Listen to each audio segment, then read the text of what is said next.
Not that it matters to you guys anymore, but just in case you happen to still be knitting the Twists and Turns MKAL and you're trying to keep this a mystery, this video does contain Clue 4 spoilers.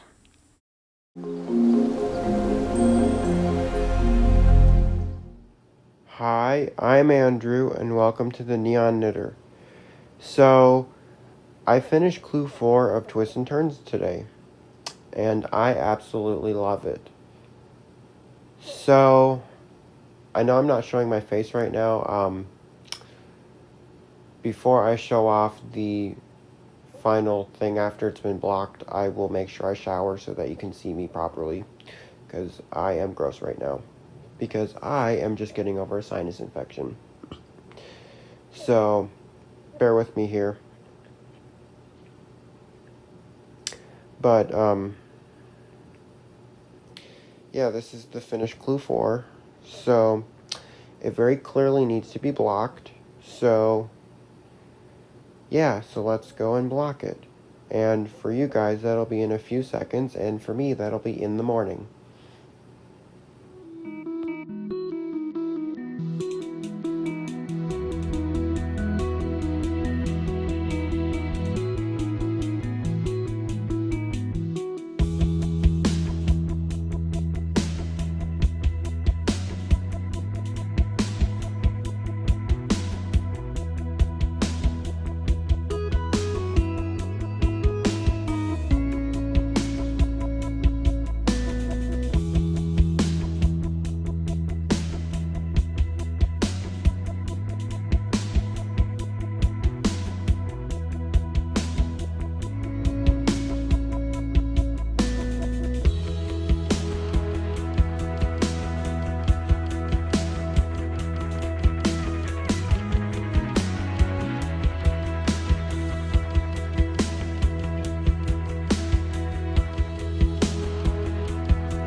Okay, it's finished. So, Clue 4 is done. It's been blocked. I've sewn the tag on, as you have just seen. And before I take it off and show you guys, I am going to go over how much yarn I have remaining out of all three of my colors. So I'm just pulling them out of my MKAL project bag here. Here is what I have left. And right here I have kitchen scale. So I'm going to weigh them to see how much I have.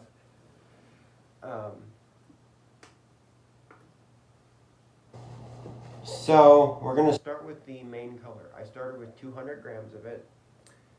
Let's see how much I have left of the main color.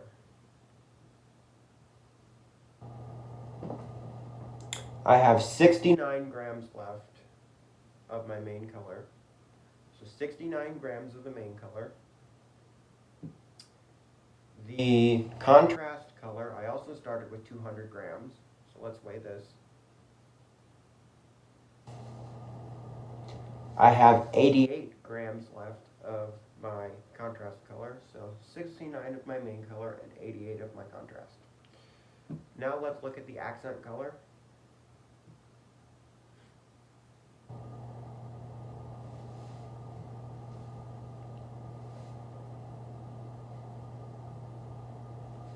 About 39 grams left of my accent color. So 39 grams left. So 69 of my main color, 88 of my contrast, and 39 of my accent color is what I have remaining. So that is all the yarn I have left over.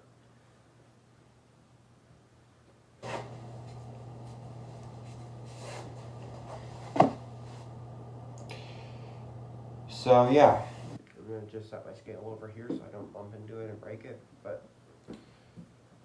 because it's actually my dad's scale, so I just borrow it when I need to weigh yarn. So let me take this off and show you guys, and then I'll talk about what I liked and what I didn't like.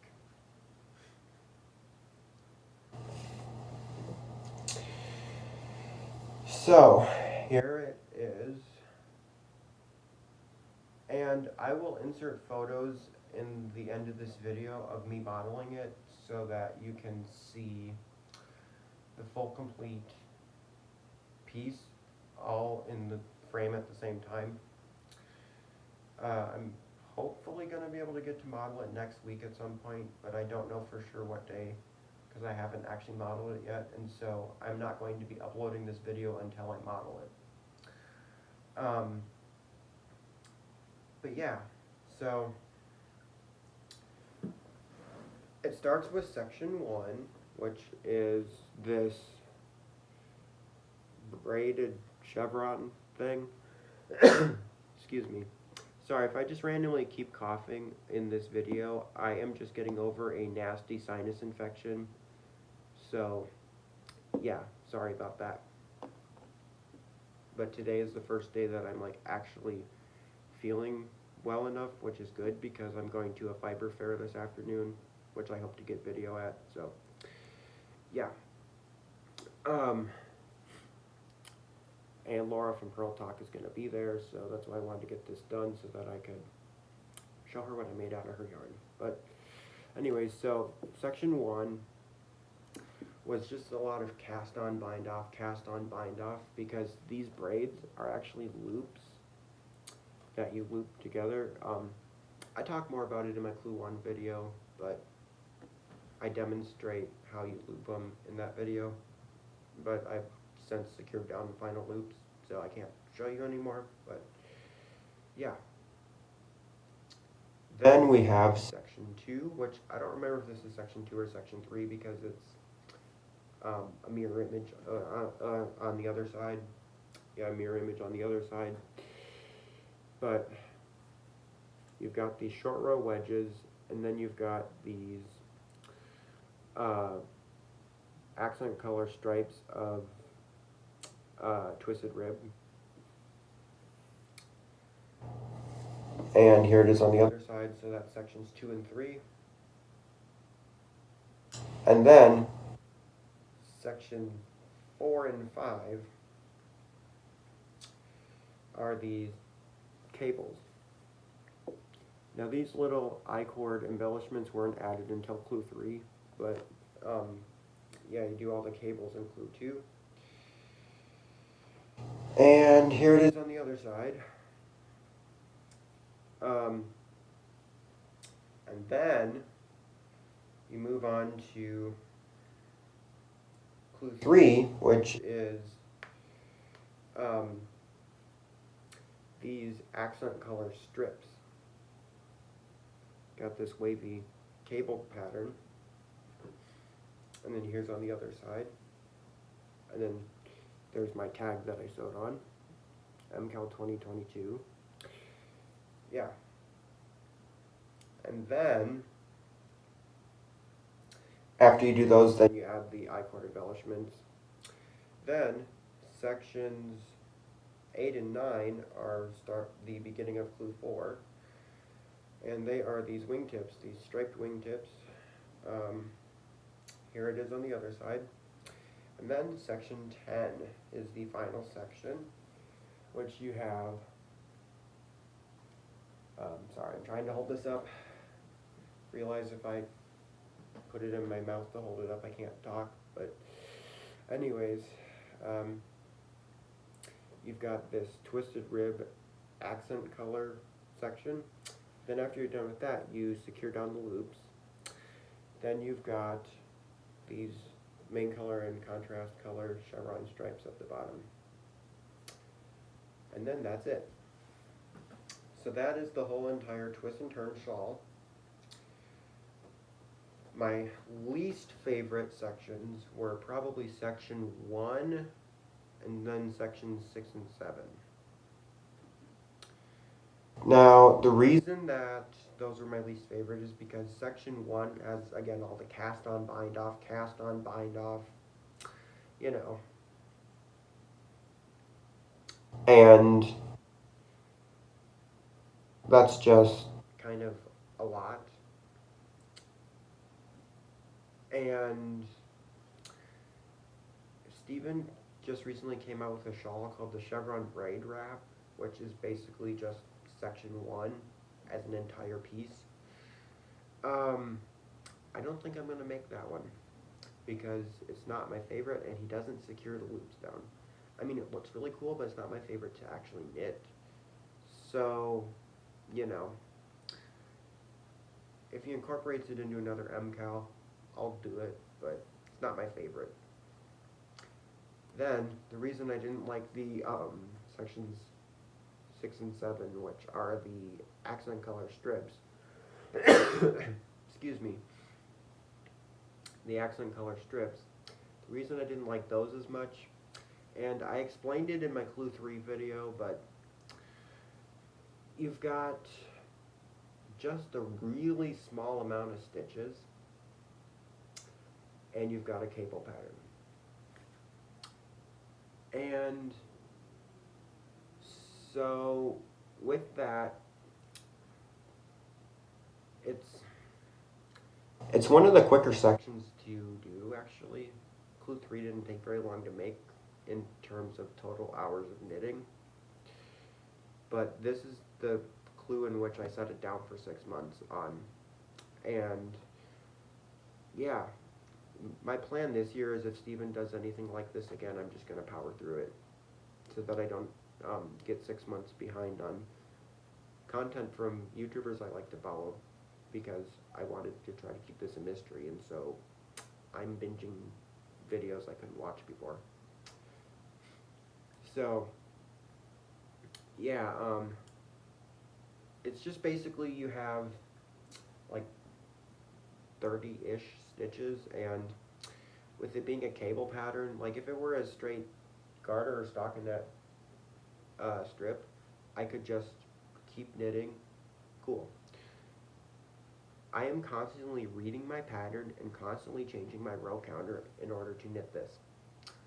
Because there are so few stitches, I'm changing my row counter all the time, and I have to look at what I'm doing because I'm cabling. I could not watch a movie, I could not watch a TV show, I could not have a conversation with someone, I couldn't sit down and watch a knitting podcast because I had to be focused on what I was doing the whole time. So it was less enjoyable for me to knit that section because I'm like, well, I want to just be able to watch a knitting podcast while I'm doing this, or a movie or something, you know? So I got tired of knitting those strips and I just set it down and I'm like, phooey, I'm going to move on to something else, I'll pick this up later. Then, a couple weeks ago, I'm like, uh-oh, the event I'd like to wear this to is in a few weeks, I better get it done. So that's why I picked it up and continued it. And that event is this afternoon.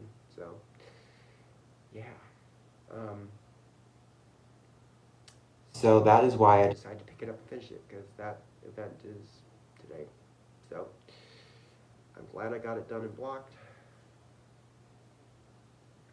And like I said, this year I'm going to just try to monogamously do the MKAL and not delay it by 6 months, because I did not enjoy waiting that long to do it. And so I'm glad I finally finished it, because that's a big burden off my back, and I'm already trying to plan what kind of a color palette I want for this year. But again, I don't know the yarn requirements or how many colors we'll need until September, so whatever color combos I come up with might not actually end up working, so I don't know. Maybe I should just wait till September, but anyways. So yeah. I feel like I could have done a better job of sewing this tag on, but oh well. But yeah, so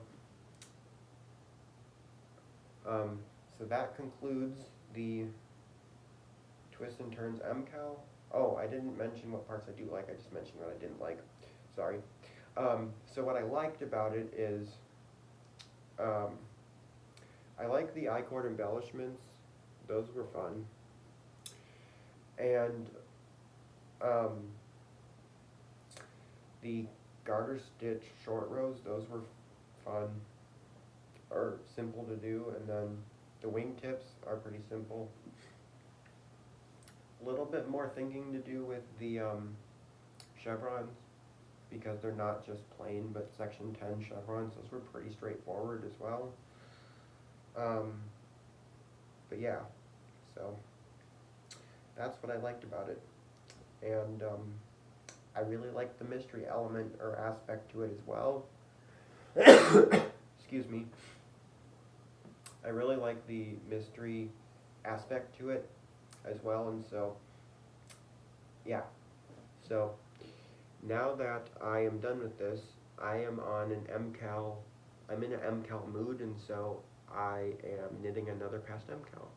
So I've decided to pick up my exploration station and work on it. So I will be showing you that in my next podcast episode, which I was originally thinking I would film this morning, but then I realized that I should wait till after the fiber fair so I have acquisitions to share. So I might film a podcast tonight or tomorrow, we'll see. But yeah, otherwise, I'm Andrew. Thank you for checking in here at the Neon Knitter, and I will see you in my next video.